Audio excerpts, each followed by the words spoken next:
Welcome ulit guys sa ating YouTube channel. Ayan, may gagawin tayo ngayong araw. Bali lalagyan natin yun ng poste. Bali 12mm yung gagawin natin guys.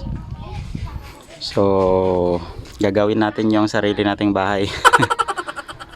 So minsan guys ako lang mag-isa gumagawa. Minsan nagpapatulong ako, lalo na pag buhos na. Yan, kakabuhos lang namin ng poste. So ayan.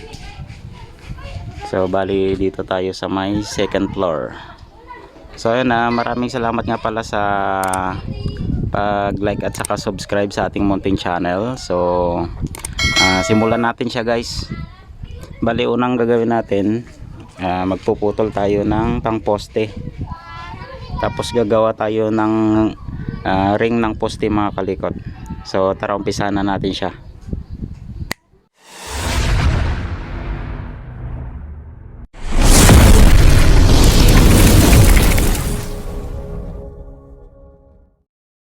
So bali magsusukat muna tayo ng 12mm mga kalikot. Bali mimetrohin muna natin siya.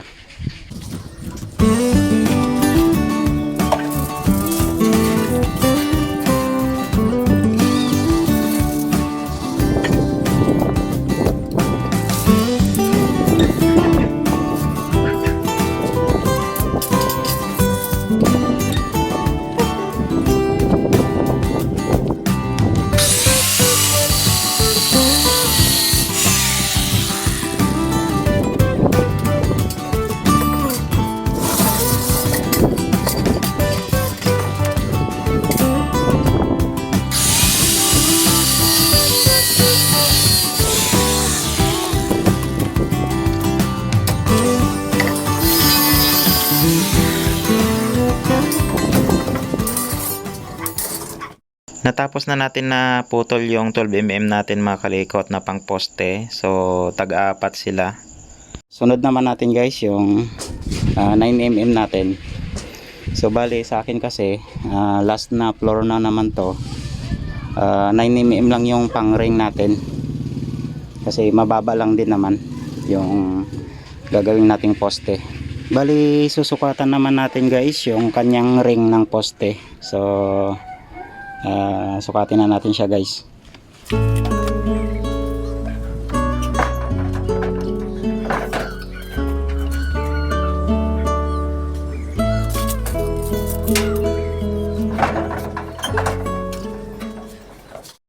Bali gawin na lang natin guys na 70 cm. Bali 15 cm siya bawat side. So yun yung puputulin natin guys para sa kanyang ring, yung ring ng poste natin. Bali gagawa lang tayo guys ng panali natin. So itatali natin yung pang binder.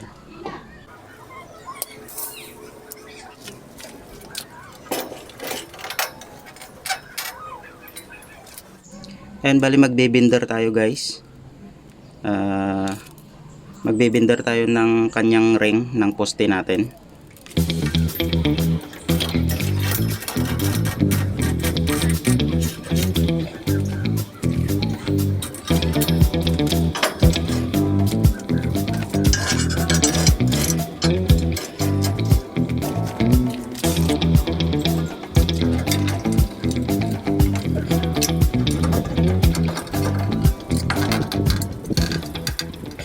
So ayan guys, nakagawa na tayo ng ating binderan.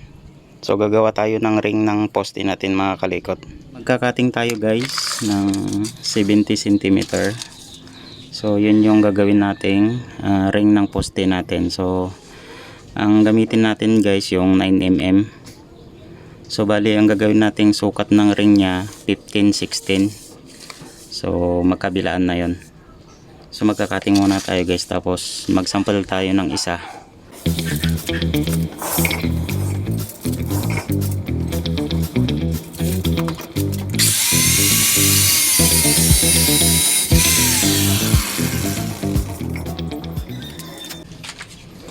Ayun, pag nagkakating tayo guys ng bakal, so kailangan may guard itong grinder natin para iwas aksidente. Okay. So yun lang guys. So bali may ginawa na tayong guide dito mga kalikot. So dito kasi 15 na to 15 cm mula dito. Dito naman 16 cm mula dito rin. So dito naman yung parang pinakadulo niya para may may space siya dito bandang huli. So mag-example muna tayo guys ng isang piraso kung tama yung sukat natin. So gagawa lang tayo mga kalikot ng 15 pieces na ring.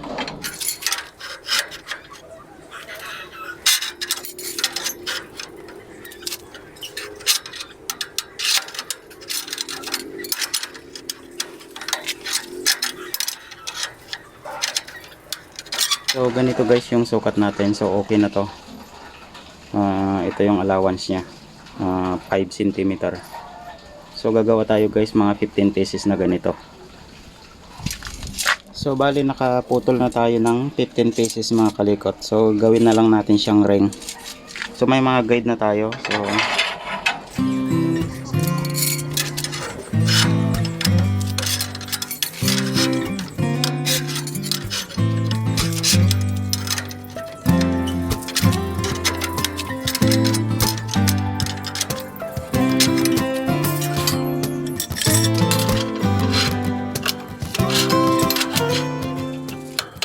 bali natapos na natin yung 15 pieces na ring ng poste natin mga kalikot.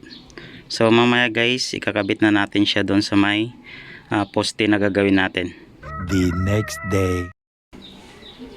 Magko-construction ulit tayo ngayong araw na to mga kalikot. Gagawin natin yung sarili nating bahay. So bali tayo lang mag-isa. So minsan kasi guys ako lang mag-isa na gumagawa, lalo na pag nag-asintada. Yun, pag nagbubuhos yun, minsan kumukuha ako ng kasama ko. So ang gagawin natin ngayong araw mga kalikot, ayun, lalagyan natin yon ng poste. At saka ito, bali 3 poste yung gagawin natin guys. Yun. Ito na muna yung gagawin natin mga kalikot. Habang wala pa tayong nire-refer. So ito kasi gagawin na lang natin tambayan. Wow. Malamig kasi dito guys pag hapon or tanghali ganun. So kaya parang open siya.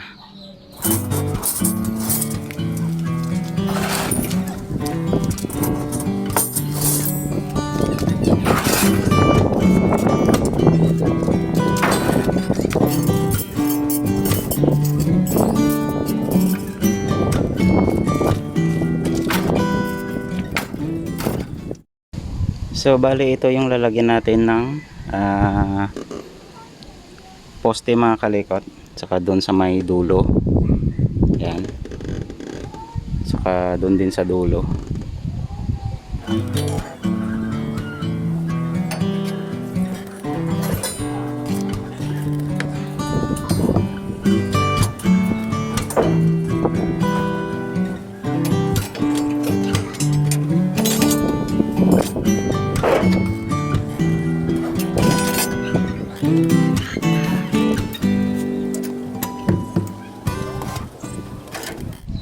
So ayan, nalagay na natin yung poste niya mga kalikot.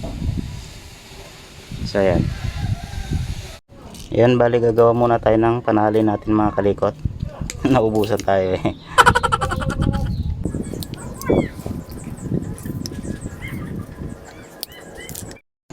So ayan guys, nakompleto na natin na symbol yung kanyang poste. So ayan, bali pupormahan na lang natin siya mga kalikot.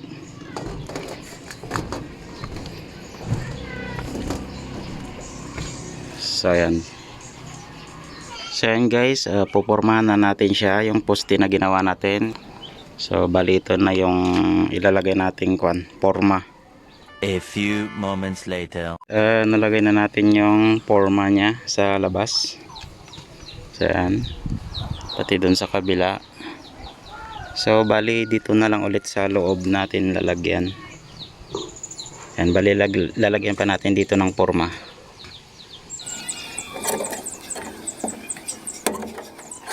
A few moments later. Bali, ginawan ko na siya ng forma mga kalikot. So, ayan.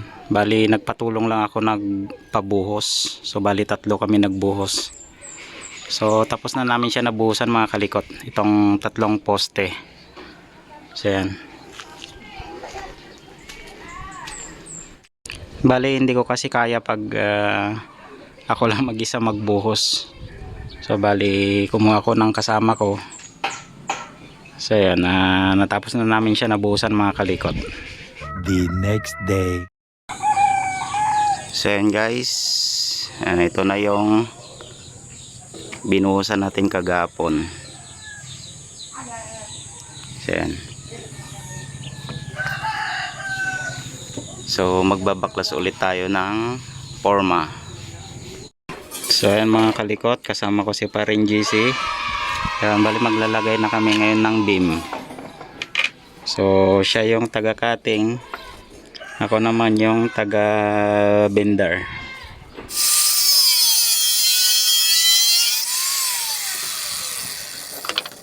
A few moments later. So ayun, natapos ko na yung paggawa ng ring mga kalikot. Gumagawa na si Pare GC ng panali namin. Tapos maghuhok na ako ng pang beam. So ayan, bali 2 lang. So gagawa tayo ng 4 para mailagay natin doon sa may taas. So ayan guys, naglagay na tayo ng patungan natin ng beam. So pati doon sa dulo.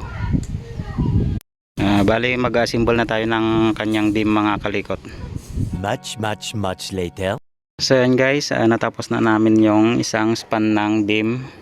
So ayan, bali tutuloy ulit namin bukas kasi medyo mambon na. So update ko na lang kayo ulit bukas mga kalikot. The next day. So ayan guys, natapos na namin yung sa kabilang beam. Tapos dito naman kami ulit ni Pare GC. So ayan. Bali natapos na namin nalagyan yung beam niya mga kalikot. So paikot yan. Ayan. So dito unahin namin lagyan ng forma. So ginagawa na namin siya. Bali dadalawa lang kami. So ayan yung mga nagawa natin. The next day. Bali magbabaklas tayo ngayon ng forma mga kalikot. Natapos na namin siya na buhusan. So bali babaklasin na lang namin. Tapos itong side lang muna yung ginawa namin kasi kulang tayo sa forma. So yan, dinandahan lang namin kasi kulang sa budget.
The next day.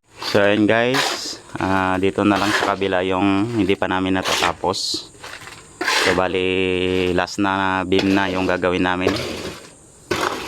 Ayan, kasama ko ulit si Paring GC.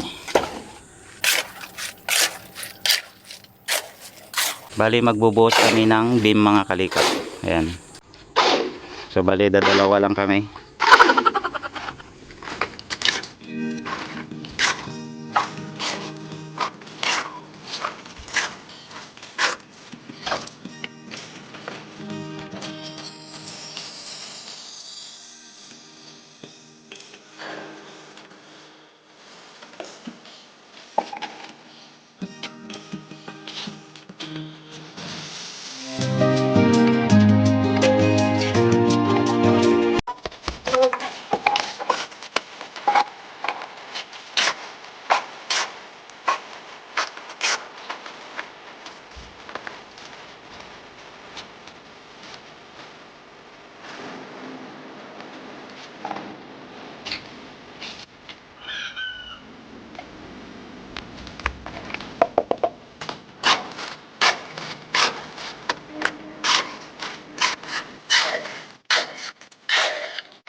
So ayun guys, pangalawang halo ulit namin.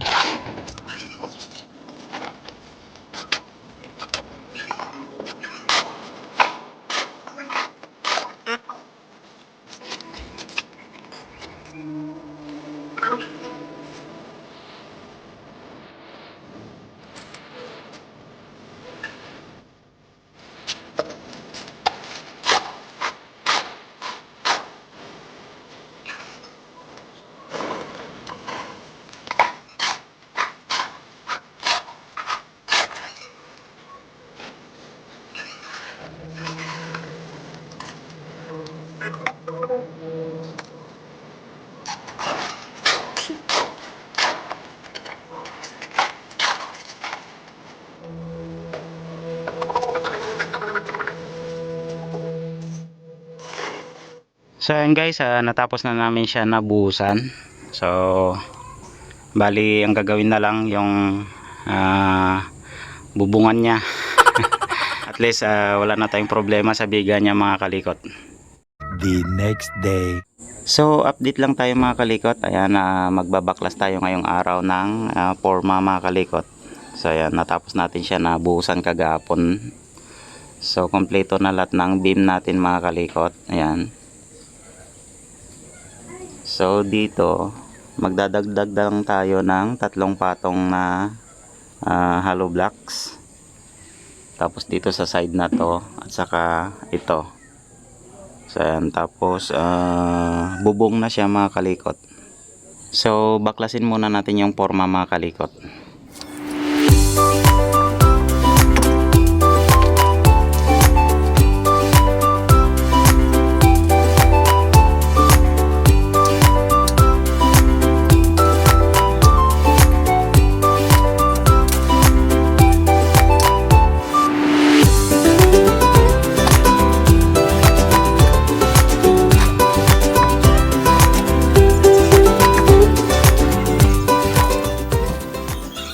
So yan mga kalikot, natanggal na natin yung lahat ng forma ng ating beam. So ayan, natapos na natin siya.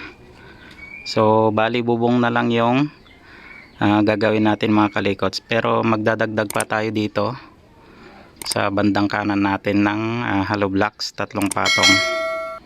Pati sa side niya at saka dito. So hanggang dito na lang ulit guys yung video natin. So dinagdag ko lang to, wala kasing magawa eh. So kita-kita na lang tayo ulit sa next video natin guys. Maraming salamat and God bless sa ating lahat mga kalikot.